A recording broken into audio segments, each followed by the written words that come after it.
ஒரு புக் வாங்கணும்னா ஒரு 250 300 அதுக்குள்ளே ஒரு புக் இருந்தால் பரவாயில்ல அப்படின்னு நினைக்கிறோம். ஆனால் தியேட்டரில் பாப்கார்னுக்கு 350 ரூபா கஷ்டப்படாமல் கொடுக்குறோம். இதெல்லாவோட கொடுமை என்ன அப்படின்னா, கீரைக்காரங்க கிட்டக்க 2 ரூபாய்க்கு தகராறு பண்ணுவோம். அடுத்த நாளே நம்ம நல்ல ஜுவல்லரி ஷாப்பில் போய் 1,00,000 ரூபா வாயை பொத்திட்டு அவங்க கொடுத்த பில்லுக்கு பே பண்ணிட்டு வரோம். இந்த லாட்ரியில் நடக்குது இல்லையா, லாட்ரியில் எவ்வளோ பேர் சம்பாதிக்கிறாங்க பணம்.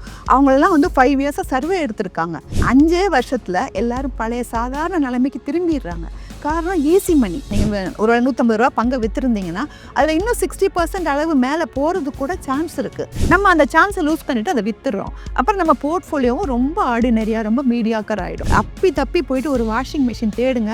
அடுத்த ஒரு 2-3 டேஸ்க்கு உங்களுக்கு வெறும் வாஷிங் மிஷின் அட்வர்டைஸ்மெண்ட்டாக வந்துட்டு. நம்ம அவுட் சைடில் நிறைய அடி வாங்குகிறோம்.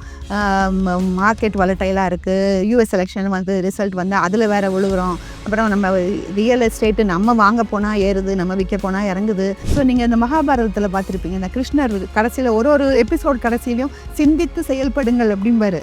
அதுதான் சிந்தித்து செயல்படுங்கள். இப்போ ஒரு 21 மனப்பிள்ளைகள் பற்றி சொல்கிறீங்க. இப்போ உங்களுக்கு பிடிச்ச வேறு ஏதாவது மனப்பிள்ளைகள், அதாவது நீங்கள் உங்களுடைய டே டு டே ஒர்க்கில் வந்து நீங்கள் அதிகமாக கேள்விப்படக்கூடிய மனப்பிள்ளைகள்னா வேறு என்ன? அதிகமாக கேள்விப்பட்டது என்னங்க, நம்மளுக்குள்ளேயே நம்ம அதை பார்க்க முடியும். ஃபார் எக்ஸாம்பிள் நீங்கள் வந்து ஒரு மென்டல் அக்கௌண்டிங்னு சொல்லுவாங்க. நம்ம எல்லா விஷயமும் யூனிஃபார்மாக ஒரே மாதிரி தான்னா கூட நம்ம மனசு எல்லாத்தையும் ஒரு பக்கெட்டாக போட்டு வச்சு பார்க்குது. ஓகேங்களா? சரி, இப்போ வந்து ஒரு ஒரு ஒரு பொருள் வாங்குறதுக்காக போகிறீங்க.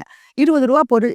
அதுக்கு வந்து அவங்க என்ன சொல்கிறாங்க, பக்கத்தில் ஒரு அடுத்த ரோட்டில் வந்து ஒரு 10 ரூபாய்க்கு இந்த பொருள் கிடைக்குது அப்படின்னா நம்ம என்ன செய்வோம்? உடனே இதை விட்டுட்டு அங்கே போய் அந்த பொருளை வாங்குவோம். அதே இது ஒரு 1000 ரூபாய்க்கு பொருள் வாங்க போகிறீங்க. அப்போ யாரோ சொல்கிறாங்க பக்கத்து தெருவில் 990க்கு கிடைக்குது அப்படின்றாங்க. அப்போ நம்ம போவோமா பக்கத்து கடையில், அந்த பக்கத்து தெருவுக்கு? 10 ரூபாய்க்கு யார் அவ்வளோ தூரம் போவா அப்படி? ஆனால் இந்த 10 ரூபா அப்போதும் 10 ரூபா தான், இப்போவும் 10 ரூபா தான். அதுக்கு மதிப்பு ஒன்று தான். ஆனால் நம்ம மனசில் வேற பக்கெட் இருக்குது. ஃபார் எக்ஸாம்பிள் இந்த பிச்சைக்காரனுக்கு பணம் போடணும் அப்படின்னா, தர்மம் பண்ணணும் அப்படின்னா ஒரு 10 ரூபா போதும் அப்படின்னு தான் நம்ம மனசு போகுது. அதுக்கு மேலே போகிறது இல்லை. அதுவே நீங்கள் பார்க்கிங் லாட்டில் போய் ஸ்டைலில் நம்ம 150 ரூபா ஒரு 1 மணி நேரத்துக்கு பே பண்ணிட்டு வரோம். அது மாதிரி ஒரு புக் வாங்கணும்னா ஒரு 250 300 அதுக்குள்ளே ஒரு புக் இருந்தால் பரவாயில்ல அப்படின்னு நினைக்கிறோம். ஆனால் தியேட்டரில் பாப்கார்னுக்கு 350 ரூபா கஷ்டப்படாமல் கொடுக்குறோம். இதெல்லாவோட கொடுமை என்ன அப்படின்னா, கீரைக்காரங்க கிட்டக்க 2 ரூபாய்க்கு தகராறு பண்ணுவோம். அடுத்த நாளே நம்ம நல்ல ஜுவல்லரி ஷாப்பில் போய் 1,00,000 ரூபா வாயை பொத்திட்டு அவங்க கொடுத்த பில்லுக்கு பே பண்ணிட்டு வரோம். இதெல்லாம் எதனால் நடக்குதுன்னு பார்த்தீங்கன்னா, நம்மகிட்ட இருக்கிற மென்டல் அக்கௌண்டிங்கால். இந்த மென்டல் அக்கௌண்டிங் வந்து நல்லதும் செய்யும், கெட்டதும் செய்யும். இப்போ ஃபார் எக்ஸாம்பிள் நீங்கள் வந்து ஒரு மஞ்சள் துணியில் முடிஞ்சு வைக்கிற பணம், இல்லை ஒரு கோழியை வந்து நேர்ந்து விடுவாங்க, இல்லை கோவில் காலை இருக்கும். இதெல்லாம் நம்ம ஒரு புனிதம்னு சொல்லி தனியாக வேற ஒரு பக்கெட்டில் வச்சிடறோம். நல்ல வேலைக்கு நம்ம அதை தொட மாட்டோம். அதே மாதிரி தான் என் குழந்தைக்கான படிப்புக்கான செலவு, என் குழந்தைக்கு திருமணத்துக்கான செலவுன்னு நம்ம போட்டு வச்சிட்டோம்னா எப்பேற்பட்டவங்களுக்கும் அதை தொட மனசு வராது.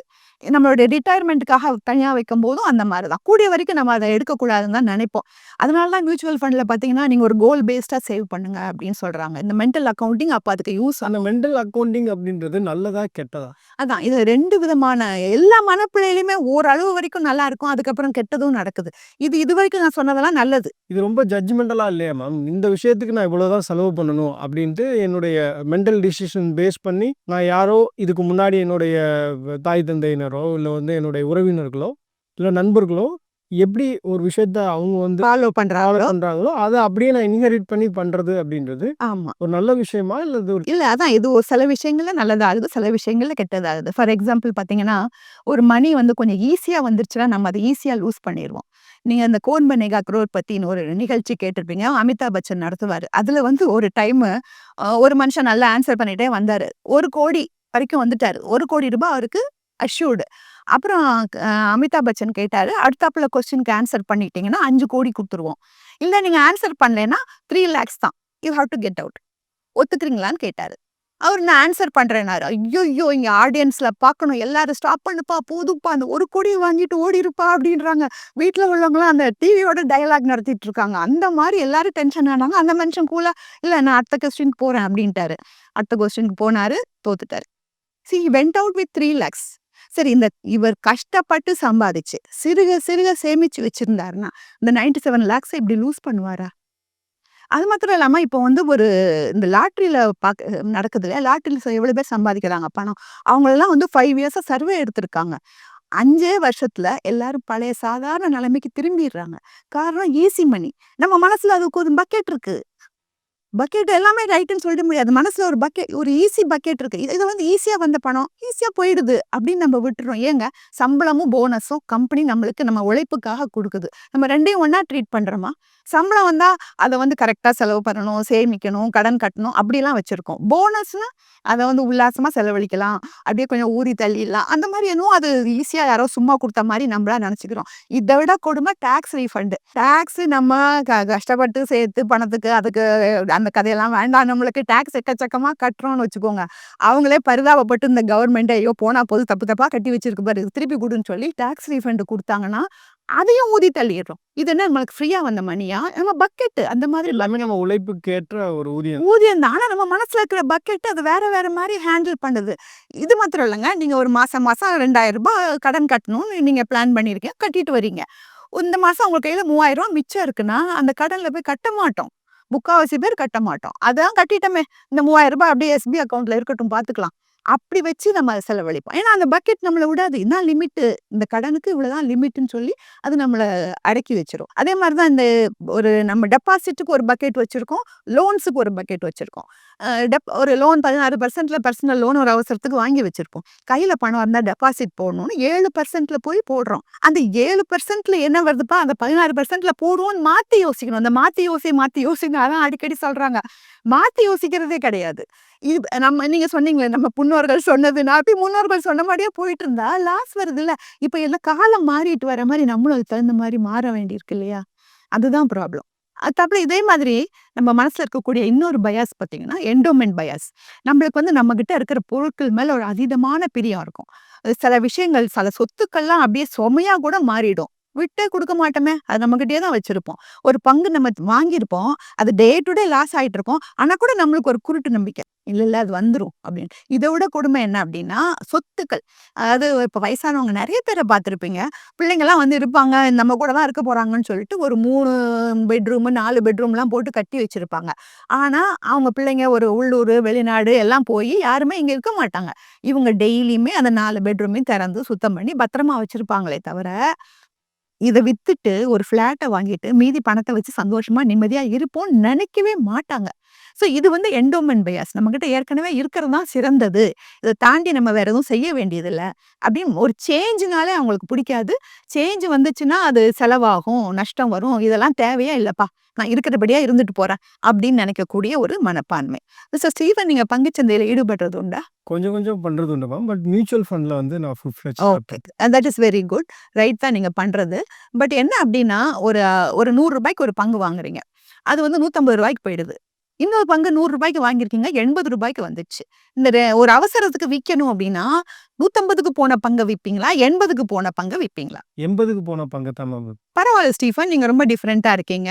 பொதுவா மக்களுடைய பிஹேவியர் என்ன அப்டின்னு பார்த்தீங்கன்னா, ரூ. 150க்கு போன பங்கு தான் விப்பாங்க. லாபம் வந்துருச்சு இல்லைங்களா? ஸோ அத விப்பாங்க. இன்னொரு விஷயம் காரணம் என்ன அப்டின்னா, நம்ம மனசுக்கு நஷ்டங்கிற விஷயம் பிடிக்காது. ஒரு லாபத்துல சந்தோஷம் வருது. நஷ்டத்துல வேதனையும், வருத்தமும் வருது. சைக்காலஜிஸ்ட் என்ன கண்டுபிடிச்சிருக்காங்கன்னா, நம்மளுக்கு லாபத்துல வர சந்தோஷத்த விட, நஷ்டத்துல வர வருத்தம் ரொம்ப அதிகமா இருக்காம். அதனால என்ன பண்றாங்க, நம்ம மனசு என்ன பண்ணுது அப்டின்னா, கூடிய வரைக்கும் நஷ்டத்த அவாய்ட் பண்ணிடுது. மேலும் பேப்பர்ல இருக்கு லாஸ். ₹80ன்னு பேப்பர்ல ₹20 லாஸ்ன்னு இருக்கு. நான் இன்னைக்கு வித்துட்டேன் அப்டின்னா, ₹20 லாஸ நான் ரியலைஸ் பண்ண மாரி ஆயிடும். அது ஒரு லாஸையும் ரியலைஸ் பண்ணிரும். இன்னொரு ப்ராப்ளம் என்னன்னா, நம்மளோட செல்ஃப் ரெஸ்பெக்ட். நம்மள அறியாமயே நம்ம செல்ஃப் ரெஸ்பெக்ட் குறைஞ்சிருமாமா. ஐயோ! நான் லாஸ் பண்ணிட்டேன். நான் லாயக்கே இல்ல. அந்த பங்குச்சந்தைக்கே நான் லாயக்கு இல்ல. இன்வெஸ்ட்மென்ட்க்கே நான் லாயக்கு இல்ல. அப்படின்னு சொல்லி கொஞ்சம் கொஞ்சமா நம்ம மனசுல இந்த மாரி தாக்கங்கள்லாம் ஏற்படும். இது வந்து எல்லாருக்கும் நடக்கும்னு நான் சொல்லல. பட் என்ன கண்டுபிடிச்சிருக்காங்கன்னா, முக்காவாசி பேரு ஏற்கனவே நல்லா ஏறி இருக்கிற நல்ல பங்க வித்துட்டு, கொஞ்சம் இறங்கி இருக்கிற மோசமான பங்க தங்களோட போர்ட்ஃபோலியோல வச்சுக்கிறாங்க அப்படிங்கிறது தான் ஒரு ரிசர்ச்ல கண்டுபிடிச்சிருக்காங்க. இதனால இன்னொரு ப்ராப்ளம் என்ன ஆகும்னா, உங்களோட இன்னொரு நல்ல பங்குல நீங்க ஒரு ரூ. 150 பங்க வித்திருந்தீங்கன்னா, அதுல இன்னும் 60% அளவு மேல போறதுக்கு கூட சான்ஸ் இருக்கு. நம்ம அந்த சான்ஸ லூஸ் பண்ணிட்டு அத வித்துர்றோம். அப்புறம் நம்ம போர்ட்ஃபோலியோவும் ரொம்ப ஆர்டினரியா, ரொம்ப மீடியாக்கர் ஆயிடும். ஸோ இந்த மாரி ப்ராப்ளம்லாம் லாஸ் அவாய்டன்ஸ் அப்படிங்கிற பயாஸ் நம்ம மனசுல இருக்கிறதால ஏற்படுது. இன்னொரு இன்ட்ரஸ்டிங்கான பயாஸ் என்ன அப்படின்னு பார்த்தீங்கன்னா, ரீசென்சி பயாஸ்ன்னு சொல்லுவாங்க. எது நம்ம வந்து நம்ம மனசுக்கு டக்குன்னு ஞாபகம் வருதோ, அதுதான் உலகம் பூரா நடக்குது அப்படிங்கிற மாதிரியான ஒரு இது அரண்டவன் கண்ணுக்கு இருண்டதெல்லாம் பேய்ன்னு சொல்லுவாங்கல்ல. அது ஏறக்குறைய அந்த மாதிரி தான். இப்போ நீங்க வந்து குழந்தை கடத்தல் நடக்குதுன்னு எங்கேயாவது பேப்பர்ல படிச்சு டிவிலலாம் பார்த்துட்டோம்னு வச்சுக்கோங்க. சும்மா வாசல்ல நின்னு பார்த்துட்டு இருக்கும்போது, யாராவது ஒருத்தர் ஒரு குழந்தை அழுதுட்டு இருக்கும். அத தூக்கி அமுக்கி புடிச்சு, "சத்தம் போடாத" அப்படின்னு சொல்லி சத்தம் போட்டு கூட்டிட்டு போனாருன்னா, நம்ம உடனே டிசைட் பண்ணிருவோம். ஓ! குழந்தைய கடத்துறான் அந்த ஆளு அப்படின்னு சொல்லிட்டு, நம்ம குழந்தைங்கள இன்னும் கொஞ்சம் பத்திரமா வைக்க ட்ரை பண்ணுவோம். இதே மாரி தான் அமெரிக்கால நீங்க கேள்விப்பட்டிருப்பீங்க. அங்க உள்ள பீச்சஸ்லலாம் சகஜமா எல்லாரும் போய் இந்த அந்த ரிசார்ட்லாம் போய் என்ன லீவ் வந்தாலும் அங்க போயிடுவாங்க. அங்க போய் நல்லா ஜாலியா கொண்டாடுவாங்க. பட் ஜாஸ் திரைப்படம் வந்தது இல்லையா? அதுக்கப்புறம் அந்த பீச் ரிசார்ட்லாம் பயங்கர லாஸ்ட்ல போக ஆரம்பிச்சுருச்சு. மக்கள் அங்க போகவே இல்ல. ஆக்சுவலி எல்லாருக்குமே தெரியும். சுறா மீன்லாம் 1000 அடி ஆழத்துல தான் கடல்ல இருக்கும். அது ஒண்ணும் வந்து இந்த பீச்ல வந்து காத்து வாங்க போறதில்ல. ஆனாலும் மக்களுக்கு பயம். கட்ட விரல வைக்க கூட பயந்துட்டு, அவங்க பீச்சஸ்லாம் கம்ப்ளீட்டா அவாய்ட் பண்ணாங்க. இதுல என்ன ஆகுது அப்டின்னா, இந்த ரீசென்சி பயாஸ் நம்ம மனசுல இருந்து ஆட்சி பண்ணி, நம்மள வந்து வேற இந்த மாரிலாம் கஷ்டப்பட வைக்குது. இத கம்பெனிஸ்லாம் நல்லா தெரிஞ்சுக்கிறாங்க. தெரிஞ்சுக்கிட்டு நம்ம மனசோட மைண்ட் ஸ்பேஸ கேப்சர் பண்ணணும். அவங்களோட பொருட்கள கொண்டு வந்து நம்ம மைண்ட்ல வச்சு, நம்ம திருப்பி திருப்பி அதையே வாங்கணும் அப்படிங்கிற மாதிரியான நெறைய கேம்பெயின்லாம் பண்ண ஆரம்பிச்சுடுறாங்க. ஸோ பங்குச்சந்தையில வந்து இந்த ரீசென்சி பயாஸ் எப்படி ஒர்க் ஆகுதுன்னு பார்த்தீங்கன்னா, ஒரு பங்கு மேல போச்சுன்னா, நம்ம வந்து இது இப்படிதான் நல்ல பங்கு மேல போயிட்டே தான் இருக்கும் அப்படின்னு நெனச்சுக்கிறோம். சந்தையில எப்பவுமே செக்டார் ரொட்டேஷன்னு ஒண்ணு நடக்கும். இப்போ ஒரு புல் ரன் நடக்குது. அப்ப சில செக்டார்ஸ்லாம் நல்லா ஐடி, ஃபார்மாலாம் நல்லா பண்ணியிருக்கும். அடுத்தாப்புல பேர் ரன் வந்துட்டு மறுபடியும் புல் ரன் ஸ்டார்ட் ஆகும்போது, நம்ம உடனே என்ன நினைப்போம், மறுபடியும் அதே மாரி ஐடி, ஃபார்மா வரும். அந்த மாரி தான் நம்ம மனசு போகுமே ஒழிய, இல்ல வேற செக்டார்ஸ் மேல வரும் அப்படின்னு நம்ம நினைச்சு பார்க்க போறதே கிடையாது. அதே மாதிரி மியூச்சுவல் ஃபண்ட்ல நீங்க இன்வெஸ்ட் பண்ணணும்னா, என்ன பண்ணுவோம் நம்ப, அந்த ஒரு ஃபண்ட் எடுத்துட்டு, அது உள்ள 10 ஸ்டாக்ஸ் குடுப்பாங்க. இந்த ஸ்டாக்ஸ்லாம் அந்த ஃபண்ட்ல இருக்குன்னு. அத பார்த்து முடிவு பண்ண மாட்டோம். ஓ! இந்த ஸ்டாக்ஸ் எல்லாம் இருக்கு. இதெல்லாம் நல்ல ஸ்டாக்ஸ். அப்படி முடிவு பண்ண மாட்டோம். போன வருஷம் என்ன ரேட்டிங்கு? அதுக்கு முந்தின வருஷம் என்ன ரேட்டிங்கு? நல்ல ரேட்டிங் இருந்துச்சுன்னா, இது நல்ல பங்கு. அப்படின்னு நல்ல நல்ல மியூச்சுவல் ஃபண்டு அப்படின்னு நம்ம முடிவு பண்ணிருவோம். இதெல்லாமே இந்த ரீசென்சி பயாஸோட காரணம் தான். மேம், இப்ப நீங்க இந்த ரீசென்சி பயாஸ் பத்தி பேசுனதுனால இந்த ஒரு கேள்வி எனக்கு வருது. இப்ப பார்த்தோம்னா, சந்தையில நெறைய ப்ராடக்ட்ஸ் இருக்கு. இன்னைக்கு வந்து மொபைல தாண்டி யாருடைய ஃபேஸும் போறது கிடையாது. ஸோ மொபைல்ல தான் அதிகமா நம்ம வந்து எல்லா விஷயங்களையும் தெரிஞ்சுக்கிறோன்றதுனால, இப்ப எல்லா ப்ராடக்ட்ஸுமே ஏதோ ஒரு வகையில ஒரு ஆப்பா வந்து நம்ம மொபைலுக்குள்ள உட்கார்றதுக்கு முயற்சி பண்ணிக்கிட்டே இருக்காங்க. ஸோ இதெல்லாம் வந்து இந்த ரீசென்சி பயாஸ்க்குள்ள வருமா? ஆமாங்க. என்ன பண்றாங்க, அதான் கம்பெனிஸ் வந்து ரூம் போட்டு யோசிக்கிறாங்களான்னு சொல்லுவாங்கல்ல. அது மாரி ரூம் போட்டு யோசிக்கிறாங்க. எப்படி நம்ம மைண்ட் ஸ்பேஸ கேப்சர் பண்றது அப்படின்னு சொல்லிட்டு. இப்ப நீங்க வந்து அப்பி தப்பி போயிட்டு ஒரு வாஷிங் மெஷின் தேடுங்க. அடுத்த ஒரு 2, 3 டேஸ்க்கு உங்களுக்கு வெறும் வாஷிங் மெஷின் அட்வர்டைஸ்மென்ட்டா வந்துட்டுருக்கும். பார்த்தீங்கன்னா. ஸோ இதெல்லாம் அவங்க அல்காரிதம்னு சொல்லி அதெல்லாம் ப்ரிப்பேர் பண்ணி வச்சுடுறாங்க. இந்த ரீசென்சி பயாஸ நம்ம மைண்ட்ல நல்லா ஊனி வைக்கணும்னு சொல்லிட்டு, அதனால தான் இப்போ எல்லாம் இந்த பயாஸ் எல்லாம் அவாய்ட் பண்ணுங்கன்னு சொல்றது. ஏன்னா இத வந்து வச்சு கம்பெனிஸ் இது யூஸ் பண்ணி நம்ம பணத்த அவங்க எடுத்துக்க ட்ரை பண்றாங்க. ஆங்கரிங்ன்னு ஒரு பயாஸ் இருக்கு. இப்போ உங்களுக்கு ஒரு புதுசா ஒரு ஏரியாக்குள்ள போறீங்க. முதல்ல நீங்க என்ன தட்டுப்படுதோ, மனசு அப்படியே அத போய் புடிச்சுக்கும். அதத்தான் சுத்தி சுழன்று வரும். ஃபார் எக்ஸாம்பிள் நீங்க ஒரு செகண்ட் ஹேண்ட் கார் வாங்க போனீங்கன்னா, அந்த காரோட மதிப்பு 5 லேக்ஸா தான் இருக்கும். ஆனா அந்த சேல்ஸ்மேன் என்ன சொல்வாரு, "இது 8 லேக்ஸ் சார்" அப்படிம்பாரு. நீங்க எவ்வளோக்கு கேட்பீங்க? 7.5 7 அந்த அளவு தான் நம்ம கேட்போமே. ஏன்னா நம்ம மனசு அப்படியே போய் ஆங்கர் ஆயிடுச்சு. அந்த இதுல போய் நின்னுடும். அத தாண்டி நம்ம இறங்கி வரவே வெளிய போனா ஒரு 50,000 1,00,000 கம்மி பண்ணுவாங்கன்ற ஒரு அடிப்படையில நம்ம கேட்போம். நம்ம கேட்போம். ம். அதனால மனசு அது போய் இதெல்லாம் வந்துமே அவங்க வந்து இந்த சைக்காலஜிஸ்ட்டோட உதவியோட இவங்க பண்ற சூழ்ச்சிகள் தான் இந்த கார் கம்பெனி எல்லாம் பண்றது தான் இந்த மாரி வேலைகள்லாம். ஸோ அந்த ஆங்கரிங் முந்தி கவனிச்சிருக்கலாம் நீங்க லேடீஸ் இதுக்காக நான் மேனேஜர்ட்ட பேசுறேன் அப்படிம்பாங்க. இல்ல முந்திலாம் பார்த்தீங்கன்னா, நெறைய எங்க அம்மா கூடலாம் நான் ஷாப்பிங் போம்போது பார்த்துருப்பேன். அதிரடியா பாதி விலையில கேட்பாங்க. எனக்கு ரொம்ப கேவலமா இருக்கும். ஐயோ! இவங்க கூட ஷாப்பிங் வந்துட்டோமே, இவங்க பாதி விலையில கேட்கறாங்கன்னா, கடைசி அந்த பாதி விலையில வாங்கிட்டு வருவாங்க. அவங்கலாம் எப்படியோ அவங்க மனச அந்த ஆங்கர் பண்ண விடாம தப்பிச்சுட்டாங்க. நம்மளுக்கு தெரியல. நம்ம வந்து அந்த மனச எப்படி அவங்க 8,00,000 சொன்னாங்கன்னா, நம்ம உடனே 7,00,000க்கு குடுக்குறியாப்பா? அப்படின்னு கேட்க அதுவும் ஆரம்பிச்சோம். பார்ட்னர்ஸோடலாம் போயிருந்தோம் அப்படின்னா, அவங்க சொல்றது தான் கரெக்ட் அப்படிம்பாங்க. நம்மளால வந்து கீழ கொஞ்சம் வரவே முடியாது. ரொம்ப இன்சல்ட் பண்ற மாரி பார்ப்போம். Correct, correct, correct. அதே மாரி இந்த ஆங்கரிங் வந்து பங்குச்சந்தையில எப்படி வேலை பாக்குது அப்படின்னு பார்த்தீங்கன்னா, ஒரு பங்கு ரூ. 25க்கு வாங்கியிருப்போம். அது ஒரு ரூ. 80க்கு போயிருக்கும். ஏன்னா, அந்த ஆர்டர் புக் நல்லா இருந்திருக்கும். ஏதோ நல்ல காரணம், கஸ்டமர் நல்லா இருந்திருப்பான். ரூ. 80க்கு போகுது. அப்புறமா கீழ இறங்குது. இறங்கிட்டு ஒரு ரூ. 30ல நிக்குது. அப்போ நம்ம என்ன நினைப்போம், இல்ல மறுபடியும் அது ரூ. 80 போனோனே நான் வித்துருவேன் அப்படின்னு நினைப்போம். அது போகாது. காரணம் என்னன்னா, அவங்க முதல்ல கஸ்டமர்ஸ் இருந்திருப்பாங்க இல்லையா? அவங்க திரும்பி அவங்களோட ஆர்டர புதுப்பிக்கல. இந்த கம்பெனிக்கு அந்த ஆர்டர் வராதால லாபம் வரப்போறதில்ல. அதனால அந்த கம்பெனி ரூ. 30 நிக்குது. நம்ம வந்து இது எதையுமே புரிஞ்சுக்காம, எதையுமே ரிசர்ச் பண்ணாம ரூ. 80 மறுபடியும் நம்ம மனசு அங்க நின்னுடுச்சு. ரூ. 80 போச்சுல, நம்ம அங்க வந்தா வித்துருவோம். அப்படின்னு சொல்லிட்டு நம்ம மனசு அங்க ஆங்கர் ஆயிடுச்சு. நம்ம யோசிக்கணும். ஏன் இங்கேயே நின்னுட்டு இருக்கு? இது ஏதாவது ப்ராப்ளமா? அப்படின்னு நம்ம ரிசர்ச் பண்ண மாட்டோம். இப்போ ரெப்ரசன்டேட்டிவ்னஸ்னு ஒரு பயாஸ் இருக்கு. இது ஏறக்குறைய நம்ம ஊர்ல இந்த வெள்ளைக்காரன் பொய் சொல்ல மாட்டான்னு சொல்லுவாங்க இல்லையா? வெள்ளையா இருக்கிறவன் பொய் சொல்ல மாட்டான்னு சொல்லுவாங்க இல்லையா? ஏறக்குறைய அந்த மாதிரி தான். எல்லாத்தையும் கொஞ்சம் ஜெனரலைஸ் பண்ணி விட்டுறது. ஸோ இந்த ரெப்ரசன்டேட்டிவ்னஸ்ல என்ன ஆகுது அப்படின்னு பார்த்தீங்கன்னா, நம்மளுக்கு நெறைய டேட்டா வருது. நீங்க சொன்ன மாரி ஃபோன திறந்தா, இல்ல கம்ப்யூட்டர் திறந்தா நெறைய டேட்டா வந்து குமியுது. அப்ப நம்ம மனசு என்ன பண்ணணும்? நியாயமா உட்கார்ந்து அத ஆராய்ச்சி பண்ணணும். அது டக்குன்னு ஒரு ஷார்ட்கட் எடுத்துரும். ஷார்ட்கட் எடுத்துட்டு பழசு என்ன முடிவு பண்ணுமோ, அந்த முடிவுக்கே போயிடும். போயிட்டு நம்ம அதே தான் ஃபாலோ பண்ணோம். அது இப்ப என்ன ஆச்சு பாருங்க 98, 99ல அமெரிக்காலலாம் பார்த்தீங்கன்னா, காம் கம்பெனிஸ் நல்லா வந்துச்சு. உடனே மக்கள் காம்னு பேர் இருந்தா போதும். தொரத்தி புடிச்சு வாங்க ஆரம்பிச்சுட்டாங்க. இத பார்த்த கம்பெனிஸ் என்ன பண்ணாங்க, ஒரே வருஷத்துல 95 கம்பெனிஸ் அது காம்க்கு சம்பந்தம் இருக்கோ இல்லையோ, தங்களோட கம்பெனி நேம்ல காம்னு சேர்த்துக்கிட்டாங்க. மக்கள் அதையும் போய் வாங்குனாங்க. ஸோ இதெல்லாம் வந்து எதுக்காக இடம் கொடுக்க கூடாதுன்னா, அடுத்தவங்க அதுல அட்வான்டேஜ் எடுத்துடுறாங்க. இதே மாரி இன்னொரு விஷயம் என்ன நடக்குது அப்படின்னு பார்த்தீங்கன்னா, ஐபிஓ. நம்ம ஐபிஓல வந்து முதல்ல எப்படி ஐபிஓ வெளிய வந்ததுன்னு பார்த்தீங்கன்னா, இஷ்யூ பிரைஸும் ஃபேஸ் வேல்யூவும் ஒண்ணா இருக்கும். ரூ. 10 ஃபேஸ் வேல்யூ அப்படின்னா, அது ரூ. 10க்கு அத இஷ்யூ பண்ணுவாங்க. அது லிஸ்ட் ஆற அன்னைக்கு ஒரு 40% 50% மேல போய் லாபம் குடுக்கும். இப்ப வர வர என்ன ஆயிடுச்சுன்னா, அவங்க அத இது பண்ணிட்டு ரூ. 1 பங்கா இருந்தா கூட நீ எவ்வளவு வேணா விலை வச்சுக்கப்பா. மக்கள் வாங்குனாங்கன்னா வாங்கிக்கோட்டும் அப்படின்னு விட்டுட்டாங்க. அதனால ரூ. 1 பங்கு ரூ. 2000க்கு இங்க இஷ்யூ இஷ்யூ ஆகுது. மக்கள் இன்னும் அதெல்லாம் புரிஞ்சுக்காம மறுபடியும் 40% ஏறும். சில பங்குகள் அஃப்கோர்ஸ் ஏறுது. அது என்ன காரணம்? அது ரைட்டா ராங்காங்கிறதெல்லாம் வேற விஷயம். ஏறுது. அதுக்காக வேண்டி நம்ம என்ன பண்றோம்? ஐபிஓல என்ன வந்தாலும் 40% ஏறும். அப்படிங்கிற மாதிரியான ஒரு தாட்ல நம்ம அது மறுபடியும் அந்த தப்பையே பண்ணிட்டு உட்கார்ந்துருக்கோம். இன்னொன்னு என்னன்னா, ரைஸ் எக்ஸ்போர்ட்டிங் ஒரு கம்பெனி இருக்குன்னு வச்சுக்கோங்க. அந்த கம்பெனி புதுசா ஒரு மார்க்கெட்ல போறாங்க. ஒரு இத்தாலியன் மார்க்கெட்டுக்குள்ள போறாங்க. அவங்க நல்ல லாபம் பார்க்குறாங்க. ஆனா நம்ம அத கவனிக்கிறோம்னு வச்சுக்கோங்க. உடனே இன்னொரு கம்பெனி அதே மாரி இத்தாலியன் மார்க்கெட்டுக்குள்ள போனா, உடனே ஓடி தொரத்தி புடிச்சு அந்த 2வது கம்பெனியோட பங்க வாங்குவோம். ஓ! அந்த கம்பெனி மேல போச்சு. இத்தாலியன் மார்க்கெட்டுக்குள்ள போனதால அந்த கம்பெனி மேல போச்சு. இந்த கம்பெனியும் போயிடும். அப்படின்னு ஒரு நம்பிக்கையில வாங்குவோம். 2 கம்பெனிக்கும் மலைக்கும், மடுவுக்கும் மாரி வித்தியாசம் இருக்கும் வேல்யூவேஷன்ஸ்ல. அதெல்லாம் நம்ம கண்டுக்க மாட்டோம். இந்த ரெப்ரசன்டேட்டிவ் தான். அது போச்சுல்ல, இதுவும் போகும். இந்த மாரி நம்மளுக்கு வந்து இதெல்லாமே நம்மளுடைய போர்ட்ஃபோலியோவ அஃபெக்ட் பண்ணக்கூடிய விஷயங்கள் தான். மேம் இப்ப நெறைய பயாஸ் பத்தி நீங்க பேசியிருக்கீங்க. இந்த மனப்பிழைகள்ல எப்படி கட்டுப்படுத்துறது அப்படின்றது எல்லாருக்கும் இருக்கக்கூடிய கேள்வி. எப்படி கட்டுப்படுத்துறது? எப்படி சரியான முடிவுகள எடுக்கிறது? யாஹ்! இது வந்து ரொம்ப நீங்க கேட்டது ரொம்ப கரெக்ட்டான விஷயம் தான். நம்ம அவுட் சைட்ல நெறைய அடி வாங்குறோம். ஆ மார்க்கெட் வாலடைலா இருக்கு. யுஎஸ் எலக்ஷன் வந்து ரிசல்ட் வந்து அதுல வேற விழுகுறோம். அப்புறம் நம்ம ரியல் எஸ்டேட் நம்ம வாங்க போனா ஏறுது, நம்ம விக்க போனா இறங்குது. அதுக்கப்புறம் இந்த ம இன்ட்ரெஸ்ட் ரேட்லாம் பார்த்தீங்கன்னா, இப்பவே டவுனா இருக்கு. இன்னும் டவுன் ஆகும்னு சொல்றாங்க. டாக்சேஷன், பணவீக்கம் இதுல எதுலயுமே நம்ம வந்து கண்ட்ரோலே கிடையாது. நம்மளால பண்ணக்கூடிய விஷயம் ஒண்ணும் இல்ல.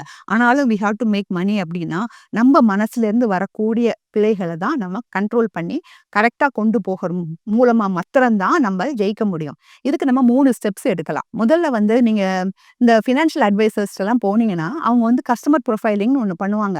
நம்மள உட்காத்தி வச்சு, உங்க வீட்ல எவ்வளோ பேர் இருக்காங்க? அவங்களுக்கு எவ்வளோ சம்பளம் வருது? எவ்வளோ செலவு இருக்கு? எவ்வளோ பொறுப்பு இருக்கு? எவ்வளோ தேவை இருக்கு? அது மாரிலாம் எல்லாம் கேட்டுட்டு, உங்களுடைய நேச்சர் என்ன? எப்படி நீங்க இன்வெஸ்ட் பண்ண விரும்புறீங்க? அதெல்லாம் கேட்டுட்டு, அவங்க அதுக்கான டூல்ஸ்லாம் எடுத்து குடுப்பாங்க. ஸோ நம்ம அவங்க அந்த அட்வைசர்ட்ட போறோமோ இல்லையோ, நம்மளே நம்மள கேட்டுக்கணும் முதல்ல. நம்மளோட நேச்சர் என்ன? நான் எவ்வளோ ரிஸ்க் எடுக்க ரெடியா இருக்கேன்? என்னால இதெல்லாம் தெரிஞ்சுக்கிட்டு டெய்லி நடத்த முடியுமா? நான் டைரக்ட்டா பண்ணலாமா? இல்ல ஒரு ஏஜென்ட் மூலமா பண்ணலாமா? இதெல்லாம் நம்ம தெரிஞ்சுக்கிட்டு ஒரு முடிவு எடுக்கணும். இல்ல புதுசா ஒரு கொஸ்டின் நம்ம முன்னாடி வரும்போதும், நிதானிச்சு ஆராய்ஞ்சு ஒரு முடிவு எடுக்கணும். ஸோ இந்த கஸ்டமர் ப்ரொஃபைலிங்க பண்ற மாரி நம்ம நம்மள பத்தி தரோவா தெரிஞ்சுக்கணும். "உன்னை அறிந்தால் நீ உன்னை அறிந்தால் உலகத்தில் போராடலாம்னு" சொல்லுவாங்க. அது மாரி நம்மள பத்தி தரோவா தெரிஞ்சுக்கணும் முதல்ல. 2வது வந்து பார்த்தீங்கன்னா, ஆப்போசிட் கருத்துக்கள் எல்லாம் கேட்கறதுக்கு தயங்கவே கூடாது. நம்மளுக்கு பிடிக்காதது என்னமோ அதான் டக்கு டக்குன்னு மாத்துறோம் இல்லையா? அப்படி இல்ல. கேட்போமே! அது என்னதான் சொல்றாங்கன்னு கேட்போம். ஒருவேளை தே மே பி ரைட் அப்படின்னு நம்ம அந்த அவசர புத்தின்னு சொன்னேன் இல்லையா? மனசு கேட்காது. நான் சொன்னது தான் ரைட்டுன்னு. அத கொஞ்சம் ஒதுக்கி வச்சு, இல்ல அவங்க என்னதான் சொல்றாங்கன்னு கேட்போமே! அப்படின்னு சொல்லி ஒரு மாற்று கருத்த கேட்கறதுக்கு நம்ம ரெடியா இருக்கணும். 3வதா எவ்ரி ஸ்டெப்னா முக்கியமான ஸ்டெப்ஸ்ல மாத்திரம் "why I do, what I do" அப்படிங்கிறத நம்ம கேட்டுக்கணும். நம்மள நாமளே கேட்டுட்டு, யோசிச்சு ஒரு முடிவு எடுத்தோம்னா, நம்மளால அத கண்டிப்பா கட்டுப்படுத்த முடியும். இன்னைக்கு டே டு டே லைஃப்ல நம்ம நெறைய முடிவுகள் எடுக்க வேண்டிய ஒரு சூழ்நிலையில இருக்கோம். ஸோ நம்ம கண்டிப்பா பிஹேவியரல் ஃபைனான்ஸ்க்கு மாத்திரம் இல்ல. நம்மளோட அறிவ நம்ம யூஸ் பண்றதுக்காக தான் அத கொண்டு வந்திருக்காங்க. ஸோ நீங்க இந்த மகாபாரதத்துல பார்த்திருப்பீங்க. இந்த கிருஷ்ணர் கடைசியில ஒரு எபிசோட் கடைசியிலயும் சிந்தித்து செயல்படுங்கள் அப்படிம்பாரு. அதுதான் சிந்தித்து செயல்படுங்க. மேலும் ஈடி தமிழ் சேனல்ல வரப்போகும் பிசினஸ் மற்றும் அது ரிலேட்டடான வீடியோவை பார்க்க உடனே கீழே இருக்க சப்ஸ்கிரைப் பட்டனை கிளிக் பண்ணுங்க.